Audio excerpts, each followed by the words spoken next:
समूह में, बड़े बड़े समूह में वो काउंसलिंग करते हैं।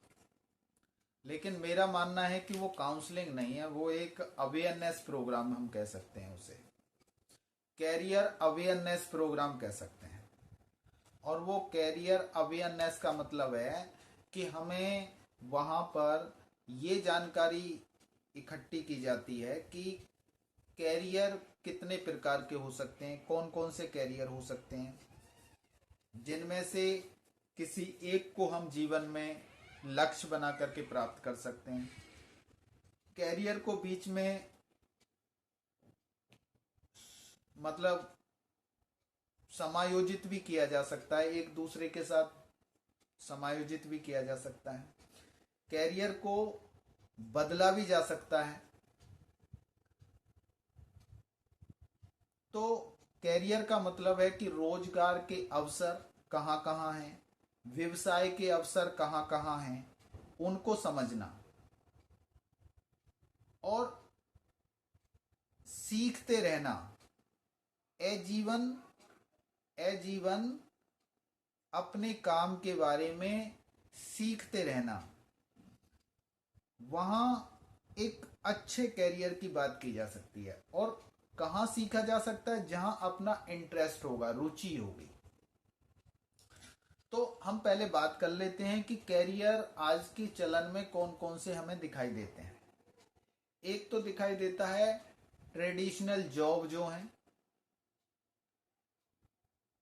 परंपरागत सेवाएं, वो सरकारी हो सकती हैं, प्राइवेट सेक्टर की हो सकती हैं। एक दिखाई देता है ट्रेडिशनल बिजनेस, व्यवसाय, वो छोटी दुकान हो सकती हैं, छोटे व्यवसाय हो सकते हैं, थोड़े बड़े मीडियम लेवल के व्यवसाय हो सकते हैं, मध्यम स्तर के व्यवसाय हो सकते हैं। एक होता है इंडस्ट्रियल लेवल का, यानी बड़े स्तर का, जिसे हम उद्योग कहते हैं, यानी उद्यमी, उद्यमशील कहा जा सकता है। उद्यमशील यानी उद्योगपति लोग, उसमें बड़ा रिस्क और बड़ा पैसा की जरूरत होती है। और एक होता है प्रोफेशनल, आप उसे बिजनेस कह सकते हैं या प्रोफेशनल कैरियर कह सकते हैं। जैसे आप कह सकते हैं कि वकील का व्यवसाय, लॉयर का, डॉक्टर का, इंजीनियर का, ये वो व्यवसाय हैं जो प्रोफेशनल व्यवसाय हैं, जिनके लिए एक हायर लेवल की एजुकेशन की आवश्यकता है। एक वो व्यवसाय हो सकते हैं जो कौशल आधारित होते हैं, कौशल आधारित होते हैं। वो व्यवसाय कौन कौन से हो सकते हैं? जैसे कि प्लम्बर का काम है, इलेक्ट्रीशियन का काम है, डिजाइनर का काम है। ये कला और रचनात्मक में आ जाता है। कला और रचनात्मक वाले व्यवसाय भी होते हैं, जिसमें आर्ट का काम, संगीत का काम, डांस का काम, लेखन, डिजाइनिंग, ये सब उसमें आ जाते हैं। एक होता है सेवा और स्वास्थ्य से जुड़ा हुआ व्यवसाय, जिसमें स्वास्थ्य सेवाएं आ जाती हैं, सार्वजनिक सेवाएं आ जाती हैं। कुछ ऐसे व्यापार आ जाते हैं जो व्यावसायिक कहलाते हैं, छोटे व्यापार। वहाँ पर हम प्लम्बिंग की बात कर सकते हैं, ऑटोमोबाइल की बात कर सकते हैं, इलेक्ट्रीशियन की बात कर सकते हैं। ये ऐसे व्यवसाय हैं जहाँ पर कौशल की, यानी एक कुशल कौशल की आवश्यकता पड़ती है। कुछ गैर लाभकारी व्यवसाय होते हैं। गैर लाभकारी मतलब जैसे एनजीओ टाइप के, नॉन ग्रांट ऑर्गेनाइजेशन जो होते हैं, जहां पर निस्वार्थ सेवा की, समाज सेवा की बात की जाती है। सरकारी सेवाएं, जहां पे आप एकेडमिक, एडमिनिस्ट्रेटिव, इस तरीके के वाइफरकेशन हो जाते हैं। अब एडमिनिस्ट्रेटिव का मतलब है कि जैसे आईएएस, आईपीएस, इस तरीके के जो सरकारी सेवाएं हैं। इन सब के पीछे बात आती है कि इन सब में से किसी एक कैरियर को चुना कैसे जाए, क्योंकि कैरियर काउंसलिंग, कैरियर अवेयरनेस तो वही है ना कि हम इतने सारे व्यवसाय हमने गिने और उनमें से चुना किसे जाए।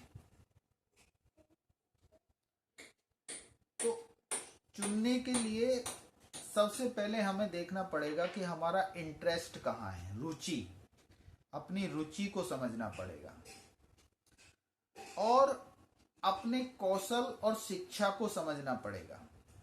रुचि के अकॉर्डिंग हमें उसके अपने अंदर कौशल का विकास करना पड़ेगा, शिक्षा गेन करनी पड़ेगी और व्यक्तिगत लक्ष्यों को निर्धारित करके आगे बढ़ना पड़ेगा। व्यक्तिगत लक्ष्यों का मतलब है कि हम अपने पारिवारिक और अपनी सामाजिक सिचुएशन को समझ के भी हम अपने लक्ष्य निर्धारित करके आगे बढ़ सकते हैं। उसके माध्यम से हम अपना एक कैरियर चुन सकते हैं। आने वाले समय में कैरियर को स्विच ऑन स्विच भी किया जा सकता है या उसे बदला जा सकता है या उसके साथ दूसरे को जोड़ करके समायोजित भी किया जा सकता है। अब बात आती है कि ये सारे कैरियर के साथ साथ हमारा एक छोटा लक्ष्य, सपना भी जुड़ा होता है जिसे हम ड्रीम्स कहते हैं। अब ड्रीम्स की बात, जैसा कि डॉक्टर एपीजे अब्दुल कलाम जी ने कहा था कि ड्रीम्स हमें जो है सोते हुए नहीं, जागते हुए खुली आंखों से देखने चाहिए जिन्हें प्राप्त किया जा सकता है। अब मैं यहाँ ये कहना चाहूंगा कि ड्रीम्स भी हमारे, यानी सपने भी, हमारा लक्ष्य भी, गोल भी वो होना चाहिए जो अचीवेबल हो, स्मार्ट गोल हो, स्मार्ट गोल हो। इस प्रकार का गोल होना चाहिए, धरातल पे हो, हवा में नहीं हो, काल्पनिक नहीं होना चाहिए।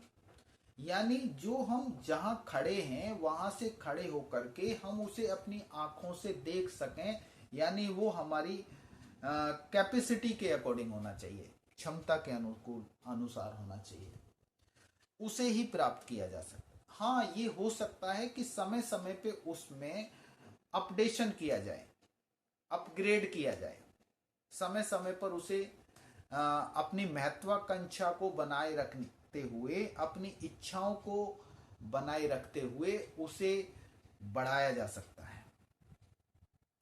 लेकिन आज के चलन में ऑनलाइन वर्किंग का भी टाइम आ गया है, ऑनलाइन कैरियर का भी टाइम आ गया है। आज के टाइम में MLM का भी एक टाइम आ गया है, मल्टी लेवल मार्केटिंग का। सेलिंग भी एक कैरियर है। तो यहाँ पर मल्टी लेवल मार्केटिंग की बात भी अब होने लगी है, जहाँ पे एक्टिव इनकम के साथ साथ पैसिव इनकम की भी अपॉर्चुनिटी मिलती है। तो देखिए, व्यवसाय इनमें से कोई भी हम सेलेक्ट कर लें, निर्धारित हमें अपनी रुचि, अपने पारिवारिक सिचुएशन, अपनी कैपेसिटी, अपनी सामाजिक सिचुएशन, उस सब के आधार पर ही हम अपना लक्ष्य, अपना कैरियर निर्धारित करें। ये मेरा सुझाव है। और अगर हम विशेष कैरियर काउंसलिंग या कैरियर अवेयरनेस के प्रोग्राम की बात करेंगे, 1-to-1 डिस्कशन की बात करेंगे, बार बार हमने स्मार्ट गोल की बात की, वीडियो लंबी हो जाएगी, इसलिए हम इसे यहीं पर इतनी ही आज चर्चा करेंगे और विशेष जानकारी के लिए फिर आगे मिलेंगे। धन्यवाद साथियों। वीडियो को शेयर करें, लाइक करें, सब्सक्राइब करें। धन्यवाद।